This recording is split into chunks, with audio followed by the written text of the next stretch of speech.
Hello students, नमस्कार।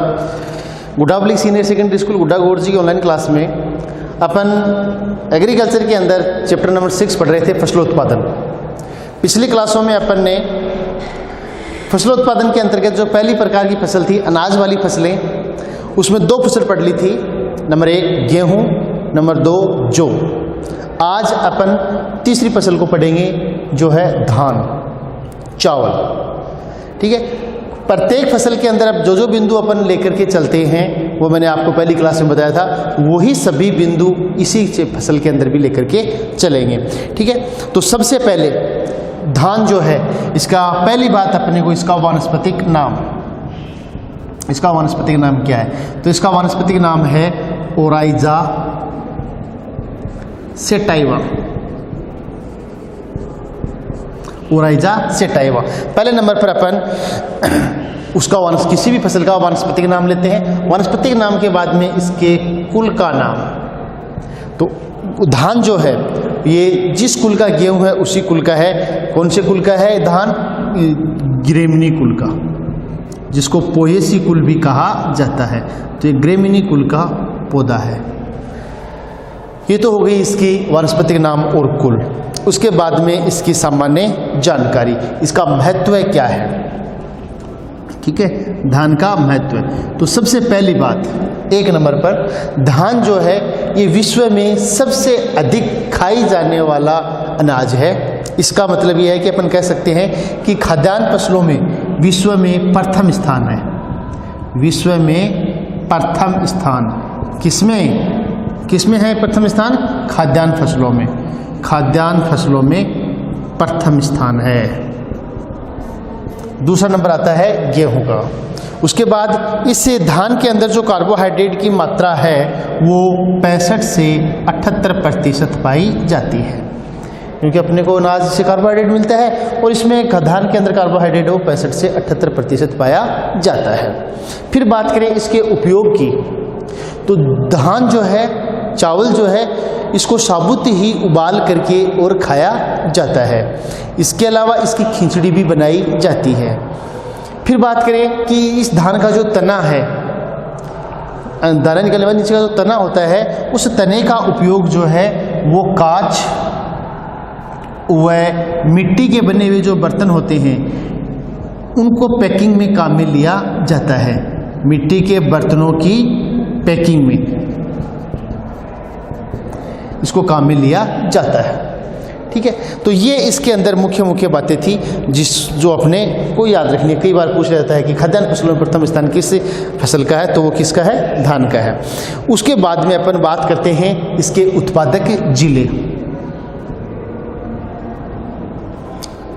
जिले। तो धान जो है ये अपने राजस्थान के अंदर मोस्टली कोटा है, डूंगरपुर है और हनुमानगढ़ है, गंगानगर है। इन जिलों में ज़्यादा इसका उत्पादन होता है। ठीक है, ये तो थी इसकी सामान्य बातें। अब बात करते हैं इसकी सस्य क्रियाओं की। सबसे पहले इसकी जलवायु।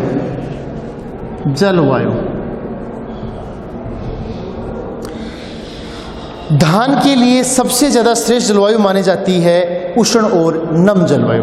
उष्ण और नम जलवायु जो है वो धान के लिए सबसे श्रेष्ठ मानी जाती है, जबकि ये धान 100 से 200 सेंटीमीटर वर्षा वाले क्षेत्रों में आसानी से तैयार हो जाता है। फिर बात करें अपन इसके तापमान की, तो धान जो है उसकी अच्छी वृद्धि के लिए 20 से 25 डिग्री सेल्सियस तापमान जो है वो श्रेष्ठ माना जाता है, जबकि पकते समय इसमें 25 से 30 डिग्री सेल्सियस तापमान की आवश्यकता होती है। ठीक, और अब बात करें मृदा की। जलवायु के बाद में नंबर 2 आता है मृदा। धान के लिए सबसे ज़्यादा मटियार दोमट मृदा जो है वो उपयुक्त मानी जाती है, जिसकी जल धारण क्षमता अधिक हो। ऐसी मृदा जो दोमट मटियार हो और अधिक जल धारण क्षमता वाली हो, वो इसके लिए श्रेष्ठ मानी जाती है। मृदा के प्रकार की बात करें तो धान के लिए काली मृदा जो है वो सर्वश्रेष्ठ मानी जाती है। काली मृदा इसके लिए सबसे श्रेष्ठ मानी जाती है। ठीक है, अब उसके बाद जलवायु, मृदा के बाद तीसरा पॉइंट आता है, वो आता है खेत की तैयारी। खेत की तैयारी, धान की फसल की जो खेत की तैयारी करते हैं वो दो प्रकार से की जाती है। नंबर एक तो खेत में धान की सीधी बुआई के लिए खेत तैयार करते हैं, और एक आपने देखा होगा कि पहले धान की पौध तैयार करते हैं, उसके बाद पौध की रोपाई करते हैं। तो पौध की रोपाई के लिए तो रोपाई द्वारा यदि अपने को धान की फसल तैयार करनी तो उसको खेत तैयार करने की तरीका दूसरा है, और सीधी बुआई के लिए तरीका दूसरा है। तो सबसे पहले अपन बात करते हैं सीधी बुआई के लिए। सीधी बुआई के लिए जो धान का खेत तैयार करता है उसमें क्या करते हैं, सबसे पहले तो गहराई से मिट्टी पटने वाले हल से एक जुताई कर देते हैं। उसके बाद 2-3 जुताई जो है वो हेरों से कर दी जाती है, और फिर पाटा चला करके खेत को समतल कर दिया जाता है। समतल करने के बाद उसकी सिंचाई कर देते हैं। क्यों पहले सिंचाई क्यों करते हैं, ताकि यदि उस मृदा में खरपतवार के बीज हैं तो वो उग आए। ठीक है, तो इसलिए पहले ही सिंचाई करके उनको उगा लिया जाता है। ये तो है सीधी बुआई का तरीका। दूसरा है रोपाई विधि के लिए। यदि अपन रोपाई विधि से फसल तैयार कर रहे हैं तो उसके लिए क्या करते हैं, पहले तो एक जुताई कर दी जाती है। ठीक है, और जुताई करने के बाद उस खेत के अंदर जो खाद अपने को डालनी है 20 से 25 टन खाद, वो खाद डाल दी जाती है। और खाद डालने के बाद उसके अंदर खरपतवारनाशी रसायन, खरपतवारों को नष्ट करने वाले रसायन जो हैं वो डाल दिए जाते हैं। फिर वहाँ उस खेत को समतल करके और एकदम से सपाट कर लिया जाता है। लेकिन ये विधि केवल उन्हीं खेतों में अपनाई जाती है जहाँ पर पानी की उपलब्धता अच्छी होती है, पानी अधिक मात्रा में पाया जाता है, वहाँ पर इस विधि का उपयोग करते हैं। उसके बाद अपना अगला बिंदु आता है खेत की तैयारी के बाद, वो आता है इसकी उन्नत किस्में। इम्पोर्टेंट है इस धान की उन्नत किस्मों में से जेट ICR में भी कई बार प्रश्न पूछे जाते हैं, क्योंकि इसकी उन्नत किस्में जो है वो इम्पोर्टेंट है। उन्नत किस्मों की यदि अपन बात करें तो उन्नत किस्में जो हैं वो सीधी बुआई की अलग हैं और रोपाई विधि की अलग है। तो सीधी बुआई के लिए, सीधी बुआई धान की फसल के लिए, तो सीधी बुआई की जो किस्में हैं उनमें है बाला,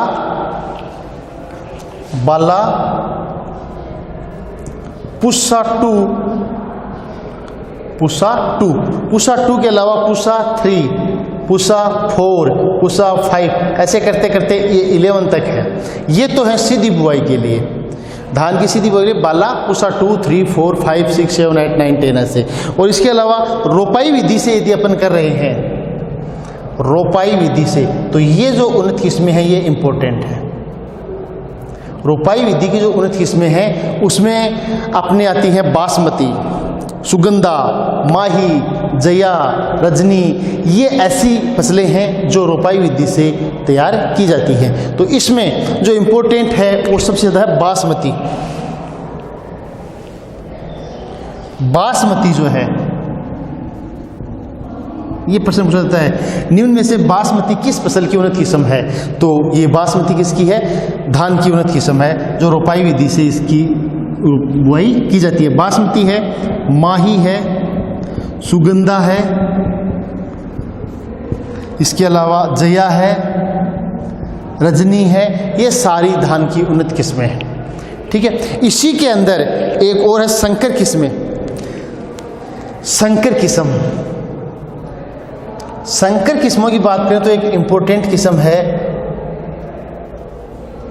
हाइब्रिड 10। हाइब्रिड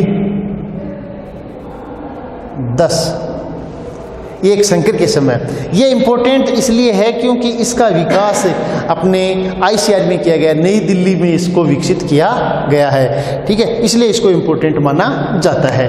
तो ये थी अपनी धान की उन्नत किस्में। उन्नत किस्मों के बाद में आगे आता है इसकी बीज दर। चौथा अगला बिंदु 1 number, 2 number, 3 number, 4 number, 5 number आता है इसकी बीज दर।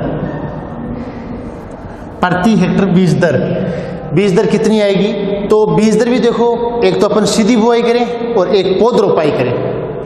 तो यदि सीधी बुआई करते हैं तो सीधी बुआई में तो अधिक धान की आवश्यकता होती है, तब तो 80 से 100 किलोग्राम प्रति हेक्टर आवश्यकता होती है। और यदि पौध रोपाई से करते हैं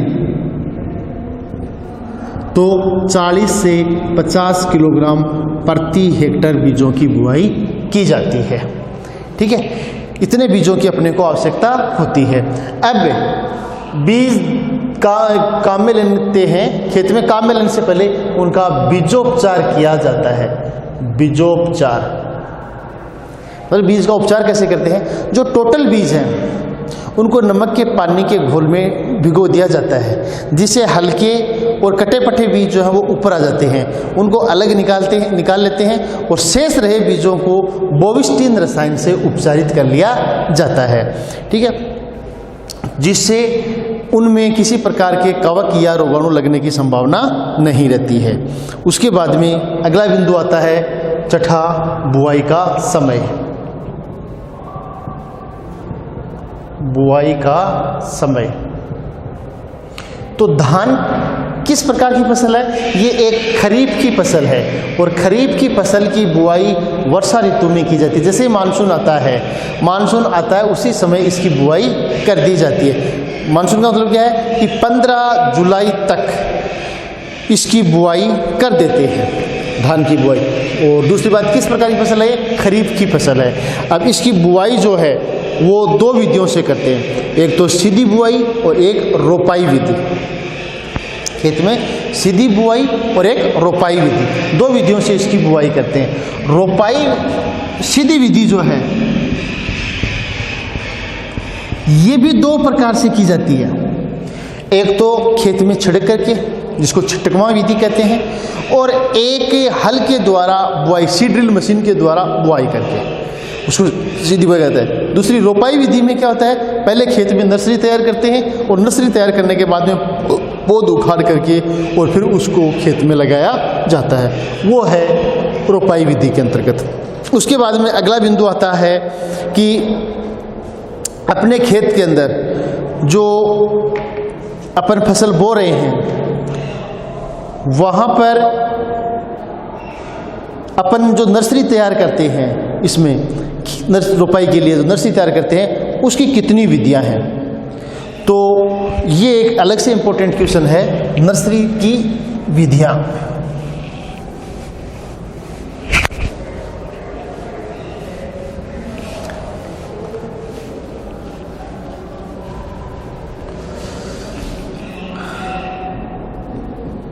नर्सरी तैयार करने की विधियां।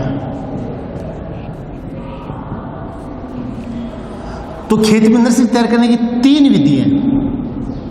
नंबर 1 गिल्ली क्यारी विधि, नंबर 2 शुष्क क्यारी विधि, और नंबर 3 डबोग विधि। डबोग विधि, ये खेत में नर्सरी तैयार करने की 3 विधियां हैं। इन विधियों के द्वारा खेत में नर्सरी तैयार की जाती है।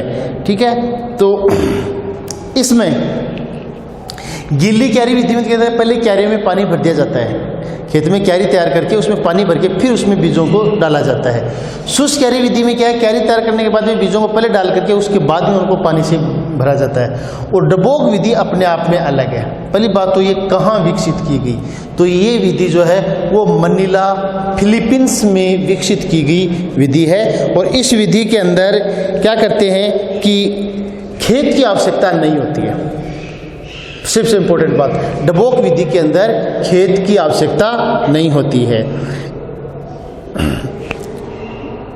अब बाकी ये विधि इम्पोर्टेंट है, अलग इसको विस्तार से पढ़ेंगे। अपन पहले सस्य क्रियाओं के अंदर जो अपनी अगला चरण है वो लेते हैं, जिसके अंदर आता है अपना अगला बिंदु आता है सिंचाई।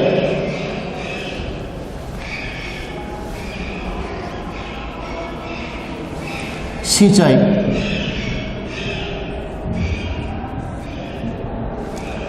तो तो देखो धान को सबसे ज़्यादा सिंचाई की आवश्यकता होती है, इसकी क्यारियों में हमेशा पानी भरा रहना चाहिए। सबसे ज़्यादा का मतलब ये है कि जो अपन टोटल पानी दे रहे हैं धान को, उसका 40% पानी तो कतल बनने तक देना चाहिए। कतले बनने तक 40% पानी दे दिया जाता है। 50% पानी जो है वो दानों में दूध भरते समय तक, दानों में दूध भरते समय तक दिया जाता है, और शेष पानी जो है वो फसल पकते समय तक दिया जाता है। ठीक है, इतने पानी की आवश्यकता धान को होती है। ठीक है, और जब फसल की अपन कटाई करने लग जाते हैं, कटाई करने वाले होते हैं, फसल पक जाती है, तो पकने से 2 सप्ताह पहले, 2 सप्ताह पहले क्यारियों से पानी को निकाल दिया जाता है। ठीक है, फसल पकने पर कटाई से 2 सप्ताह पहले क्यारियों से पानी को निकाल दिया जाता है, और उसके पश्चात जब खेत सूख जाता है, क्यारियाँ सूख जाती हैं, तो फसल की कटाई की जाती है। सिंचाई के बाद अगला अपना आता है अंतराकृषि। अंतराकृषि अगला बिंदु है अंतराकृषि। अंतराकृषि में देखो ध्यान देना, यहाँ इस प्रक्रिया के अंदर खरपतवार नियंत्रण किया जाता है। पहले नाम आता था खरपतवार नियंत्रण, अब उसको क्या लिखा जाता है? अंतराकृषि। अब अपने धान के खेत के अंदर यदि खरपतवारों का प्रकोप ज़्यादा है, तो उन खरपतवारों को नष्ट करने के लिए रोपाई के 2-3 दिन बाद, रोपाई करने, जो पौधों की रोपाई कर देते हैं, उसके 2-3 दिन बाद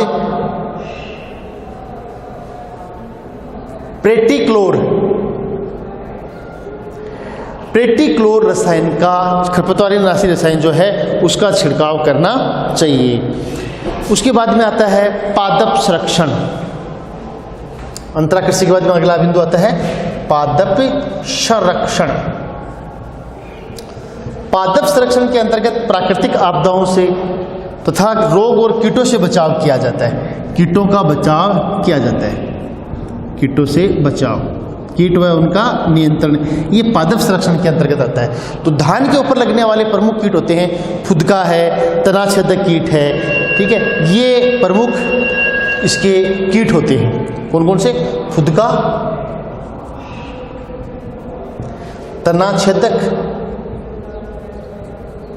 प्रमुख कीट होते हैं, जिनके लिए किस रसायन का उपयोग किया जाता है? फोरेट का।